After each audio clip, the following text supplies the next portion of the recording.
Alright, this guy, I've been searching for these guys for the past couple months now.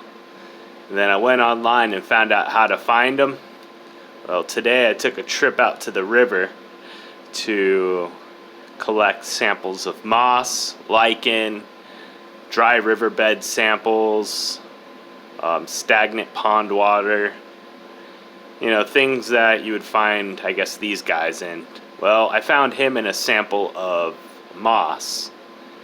He was in his dormant state, and as you can see, he is finally moving. I was just about to toss this sample until I poked at him with a little like prodding deal. And then I just started seeing his innards. Either it's food or his blood cells or something, but they just started moving. And I am happy to say I found my first tardigrade. So I'm going to film him, you know, being reactivated from his dormant state. Yeah, this is really cool. I'm very excited. He is just kicking barely. That is awesome.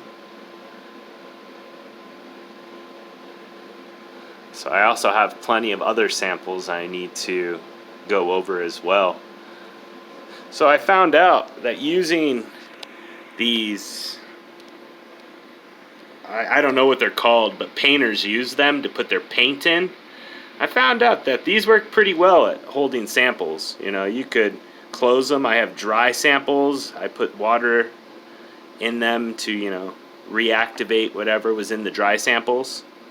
So I have some lichen, some moss. This was the sample I found the tardigrade out of, which is, you know, the same kind of moss as the one right to the right of it, but this is dry.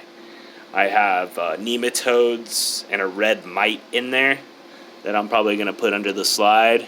Some wet sand, dry riverbed, and I don't know the name of the last one, but basically the last one was a mushroom that was growing on the side of a tree. So I was going to look at that under the microscope too after a few hours of putting water in it. But heck yeah, man. Finally. Look at this guy taking his first steps into waking up after probably a pretty long sleep. I think the last time it rained here was, I don't know, a couple days. So maybe after a couple days he just woke up again.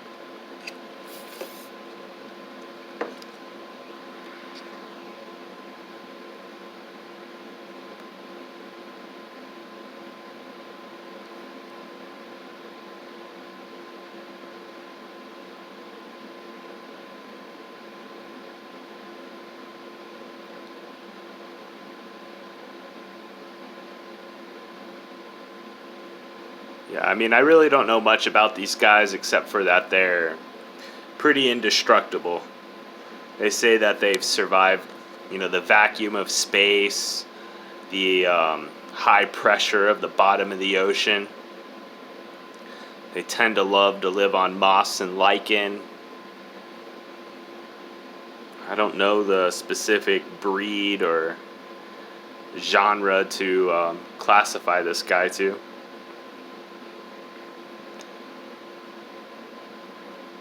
But he's definitely pretty cool. They also can survive like extreme temperatures, like, you know, over boiling point, below freezing. And I think the main reason why they can do that is because they create this kind of, well, they go into a dormant state where they kind of like, I guess they create a cyst over themselves that allows them to endure these environments. And then when, you know, the climate or the environment's right, they can reanimate. And as you can see, this slowly moving guy, he's starting to reanimate.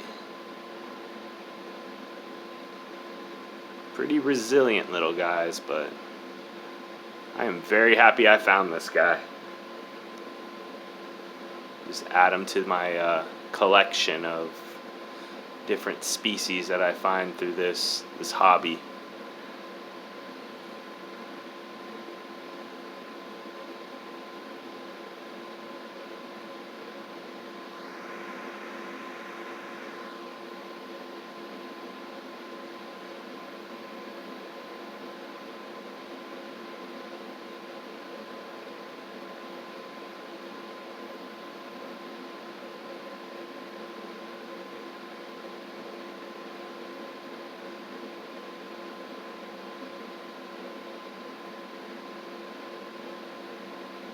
Also wanted to give a little shout out to Tanya. She says these guys are pretty cute, so just wanted to give her a little shout out.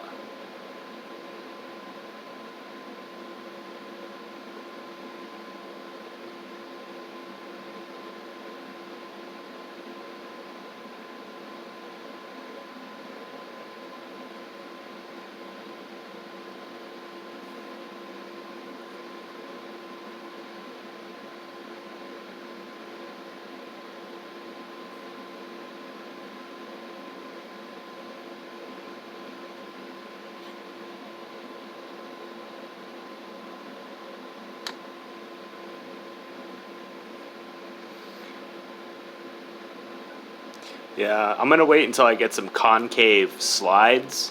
That way I can start using my higher objective lenses to view these guys. You know, I usually just put about 4 or 5 drops of the sample on a slide, and I do that just to save cover slips, because I really hate having to, you know, take the cover slip off, add water, and then you end up losing the sample when it dries out. So I think some concave slides would be great for this kind of viewing. And I also need to start getting into more of a polarized light, so I can get some pretty cool backgrounds like blues and yellows, since I have the lenses for it.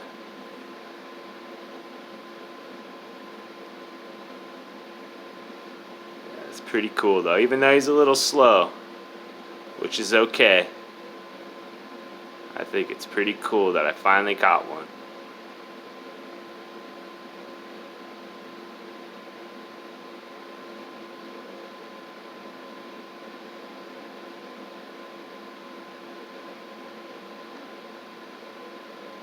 So I'm thinking the right side of this guy is the face and the left side's the butt. Pretty hard to tell, especially over my phone. But I'm just kind of going which way his arms are going. And it looks like he's moving right, not left.